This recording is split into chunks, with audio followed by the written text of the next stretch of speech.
नमस्कार दोस्तों, बाबू शोभाराम राजकीय कला महाविद्यालय अलवर इतिहास विभाग की ऑनलाइन कक्षाओं में आपका स्वागत है। मैं डॉक्टर सुंदर बसवाल, सहायक आचार्य। आज आप लोगों को जो बीए सेकेंड ईयर की मध्यकालीन भारतीय इतिहास पेपर फर्स्ट की हम क्लास लेने जा रहे हैं।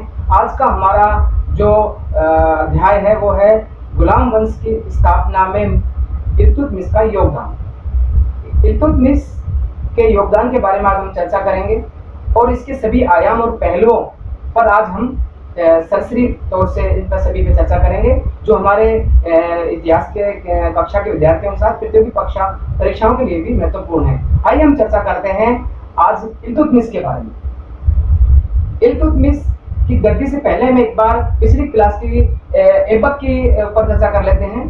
कुतुबुद्दीन ऐबक, जिसकी मृत्यु 1210 में चौगान खेलते समय हो गई थी, उसकी मृत्यु के बाद में उसका पुत्र आराम शाह गद्दी पर बैठता है। आराम शाह एक अयोग्य पुत्र था, उसके अंदर बहुत सारे व्यसन थे, इसलिए कुतुबुद्दीन ऐबक को भी लग गया था कि मेरे बाद में यह व्यक्ति शासन को नहीं चला पाएगा। तो उसको अपने दामाद, ऐबक का दामाद था इल्तुतमिश, उसको अपने दामाद पर ज्यादा भरोसा था। इसलिए 1210 से 1211 के एक साल के पीरियड में ही आराम शाह की जगह इल्तुतमिश को शासक बनना पड़ा। इल्तुतमिश शासक बना। इसके पीछे की अब हम पूरी कहानी जानते हैं।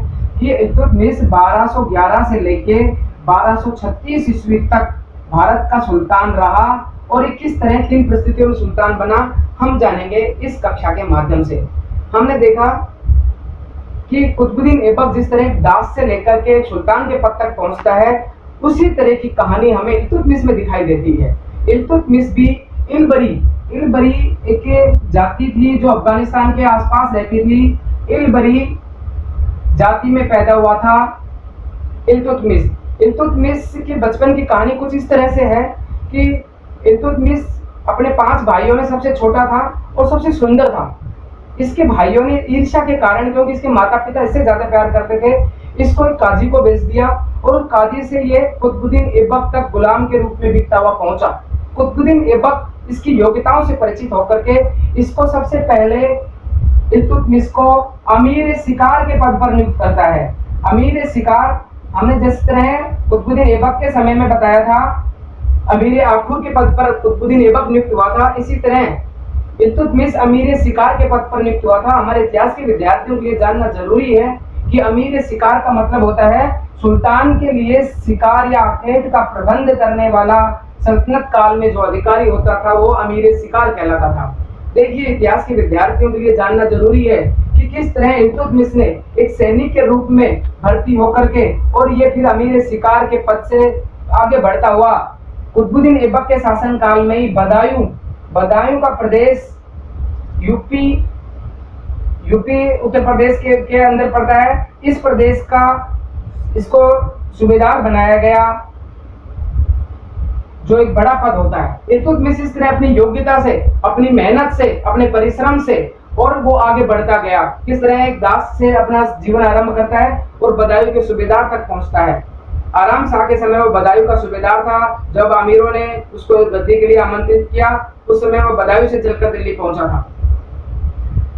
इल्तुतमिश जैसे गद्दी पर बैठता है, इल्तुतमिश के सामने समस्याओं का अंबार लग जाता है, क्योंकि जिस तरह कुतुबुद्दीन ऐबक का अल्प समय 1206 से 1210 रहा, वो जो तुर्की सल्तनत थी, जो उसकी स्थापना पूर्ण रूप से नहीं कर पाया। अभी तक जो ऐबक के साथ में ही चली गई वो चीजें, क्योंकि ना तो वो शासन सत्ताओं का निर्माण कर सका, ना अपनी भावी पीढ़ियों के लिए इस्लाम की सत्ता को भारत में स्थापित कर सका। इसलिए इल्तुतमिश के सामने बहुत सारी प्रारंभिक कठिनाइयां थी। हम जानेंगे कि क्या थी प्रारंभिक कठिनाइयां, सिलसिलेवार सभी आयाम और पहलुओं पर चर्चा करते हुए।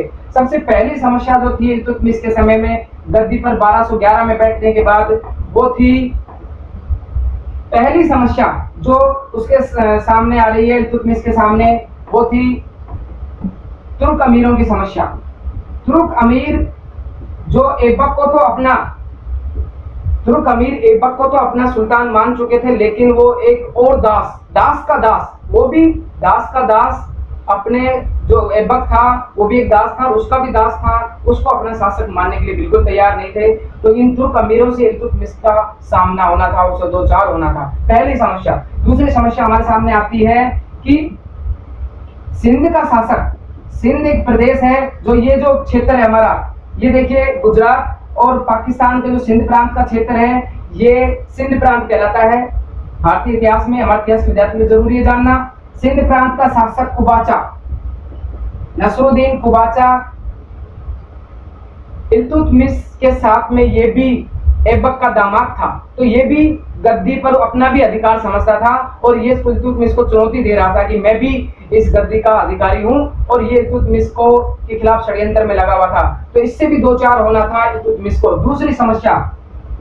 तीसरी समस्या, गजनी का शासक ताजुद्दीन यल्दौज,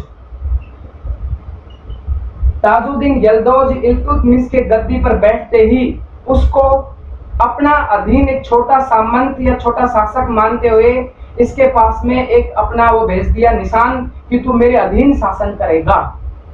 ये ताजुद्दीन यल्दौज अपने आप को उस प्राचीन महमूद गजनवी के साम्राज्य को उत्तराधिकारी समझता था और उसी के अंतर्गत ये भारत को एक अपना प्रदेश समझता था, और इल्तुतमिश के शासक बनने पर उसको अपने अधीन एक छोटा शासक मानते हुए अपने निशान भेज दिए गए कि तू मेरे अधीन एक छोटा शासक है। इस समय 1211 ईस्वी में इल्तुतमिश ने अपनी समस्याओं को देखते हुए यल्दौज की उसको स्वीकार कर लिया। अपमान का घूंट पीकर रह गया यल्दौज। अब देखते हैं इस यल्दौज से भी इल्तुतमिश का सामना होगा, इस समस्या से कैसे निपटता है, इस पर चर्चा करेंगे। चौथी समस्या, इल्तुतमिश के सामने हिंदू सामंत थे जो कुतुबुद्दीन ऐबक को भी अपना शासक स्वीकार नहीं कर सके थे और इल्तुतमिश को भी नहीं करना चाह रहे थे, वो इसके खिलाफ षड्यंत्र कर रहे थे। उन षड्यंत्रों से भी इल्तुतमिश को दो चार होना था। इसके साथ में जो पांचवी समस्या थी वो थी बंगाल का शासक अली मर्दान।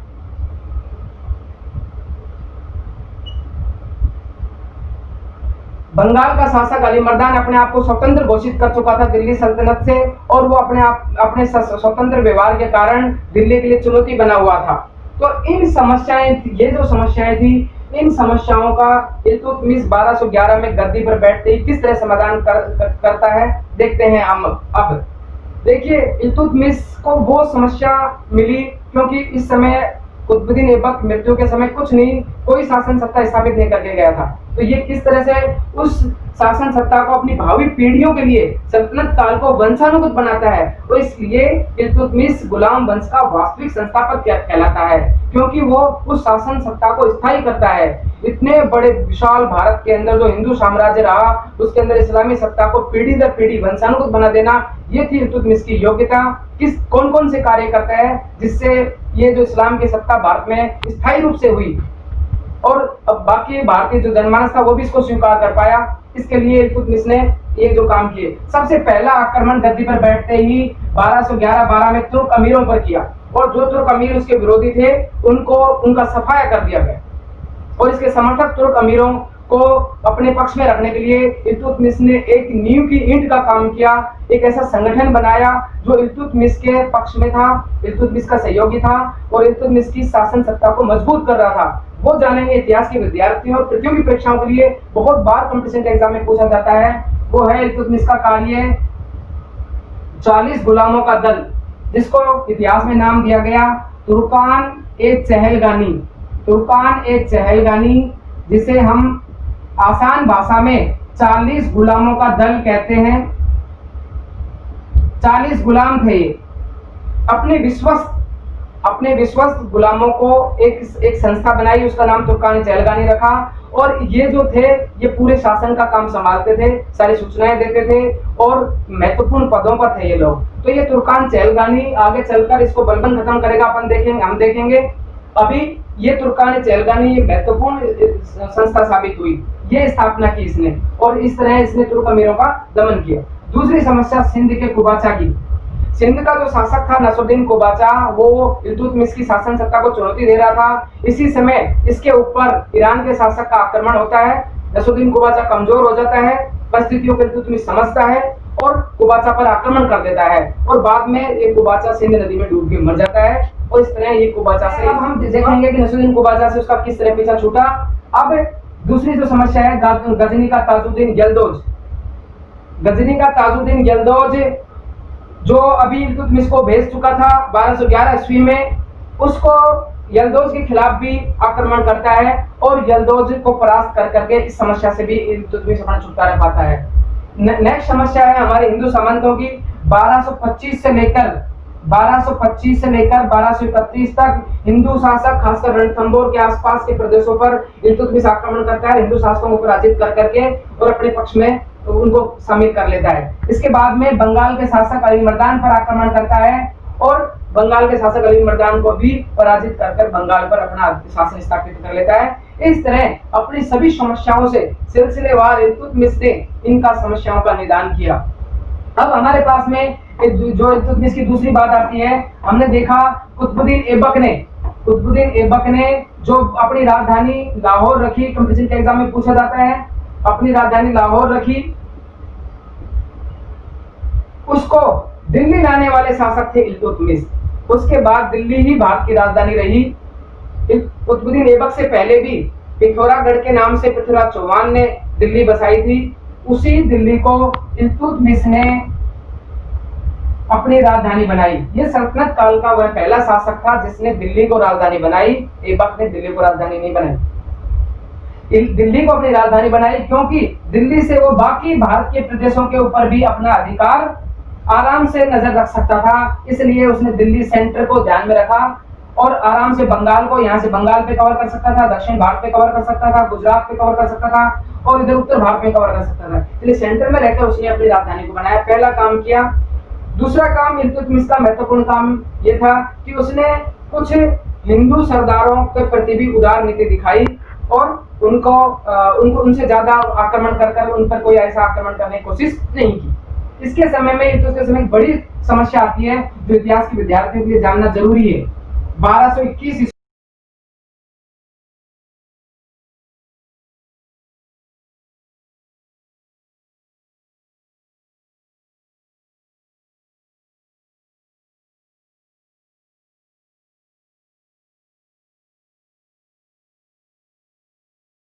ईस्वी में 1221 ईस्वी में भारतीय इतिहास की एक महत्वपूर्ण घटना घटती है जब भारत पर मंगोल आक्रमण होता है।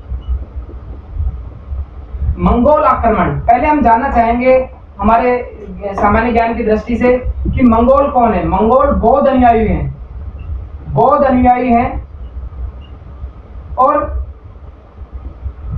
ये जो चाइना का प्रदेश है,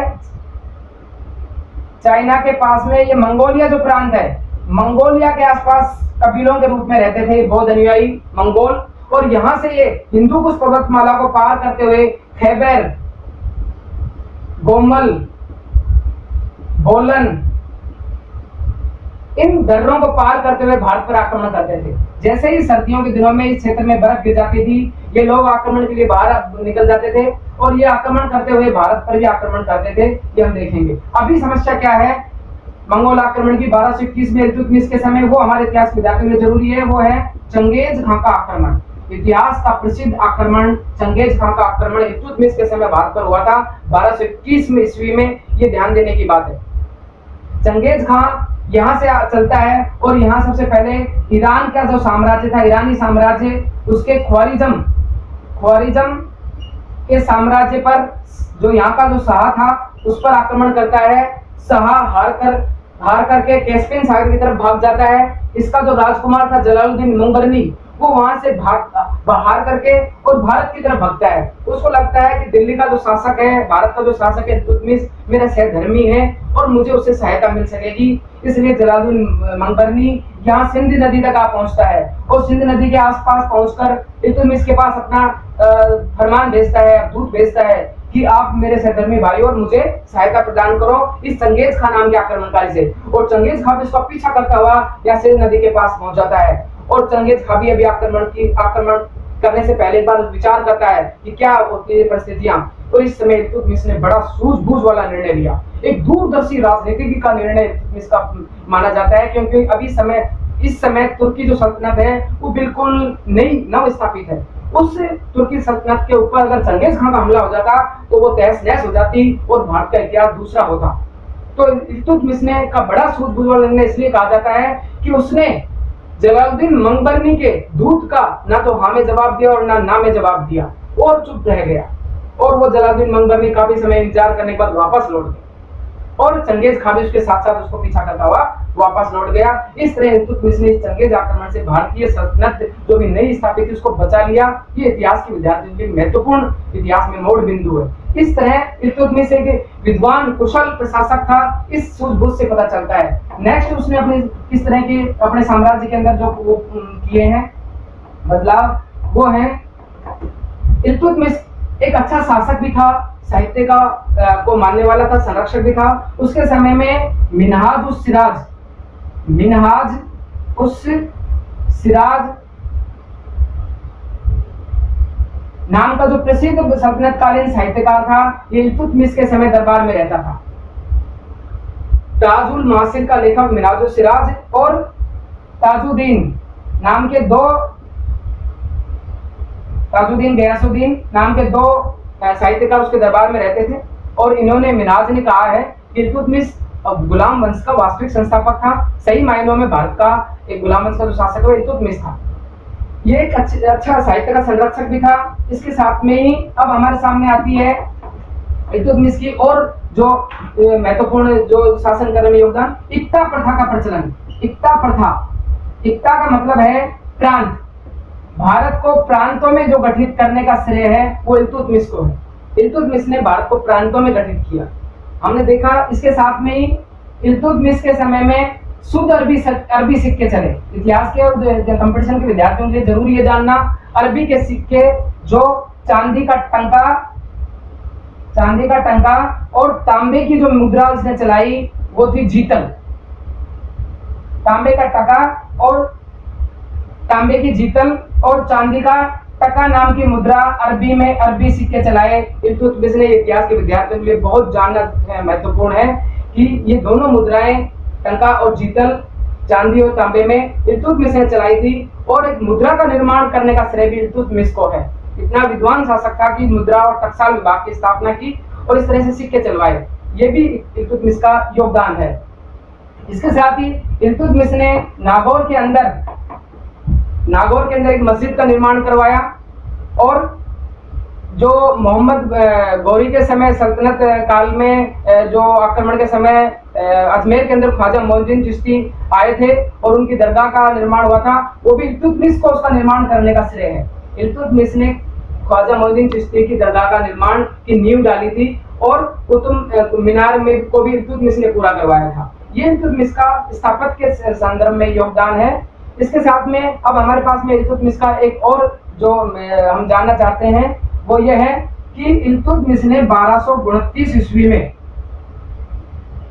अब तक इल्तुतमिश इन सभी समस्याओं से निजात पा चुका था और एक शासन सत्ता को स्थायित्व करने की तरफ ले जा रहा था। लेकिन उस समय इल्तुतमिश को समस्या आ गई कि इल्तुतमिश 1229 तक अभी दास और गुलाम जब माना जाता है जब वो खलीफा से मान्यता प्राप्त कर लेता है। खलीफा क्या है ये हम जानना चाहेंगे। खलीफा, हमने देखा कि मोहम्मद साहब की 632 ईस्वी में मृत्यु के बाद में उनके स्थान पर जो इस्लाम का सर्वोच्च धर्म और राजनीतिक गुरु होता था वो खलीफा के नाम से जाने गए। ये 4 खलीफा मोहम्मद साहब की मृत्यु के बाद में बने। उसमें है, पहला है जो मोहम्मद साहब की मृत्यु के बाद बना वो अबू बकर, दूसरा है उस्मान और उमर। अबू बकर, उस्मान, उमर और अली, ये 4 खलीफा मोहम्मद साहब की मृत्यु के बाद में बने, और इन खलीफाओं के में ने 4 जगह पर इनका वो रहा, दमिश्क, बगदाद, तुर्की और ईरान। इस समय बगदाद के खलीफा से इल्तुतमिश ने मान्यता ली कि मुझे शासक की सुल्तान की उपाधि दो, और खलीफा ने मान्यता भेज दी। इसको एक वर्ड है जो हमारे इतिहास के विद्यार्थियों के लिए जानना जरूरी है कि इस खलीफा, बगदाद के खलीफा से इन्होंने उपाधि ली और इनको नासिर उल मोमिनीन की उपाधि दी। नासिर उल मोमिनीन का हिंदी में अर्थ है खलीफा का सहायक, खलीफा के सहायक की उपाधि दी। और इसको एक वर्ड है जो हमें याद करना जरूरी है, उसका नाम वो है खिलत और खिलत भेजी। खिलत का मतलब है पोशाक। जब भी कोई शासक बनता था, खलीफा से मानता लेता था, खलीफा अपनी एक पोशाक भेजता था, उस पोशाक को पहनकर वो गद्दी पर बैठता था और खलीफा के सहायक के रूप में वो शासन करता था। सर्वोच्च धर्मगुरु खलीफा होता था और ये खलीफा के सहायक के रूप में और उनके सहयोगी के रूप में शासन करते थे बाकी सुल्तान।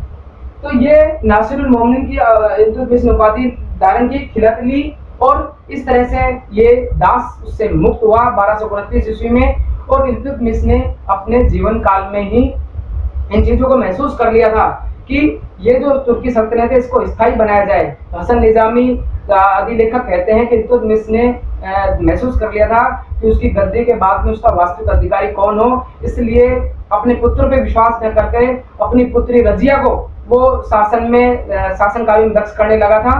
अगली कक्षा में हम चर्चा करेंगे रजिया पर। आज हमने इल्तुतमिश के बारे में ये चर्चा की। धन्यवाद।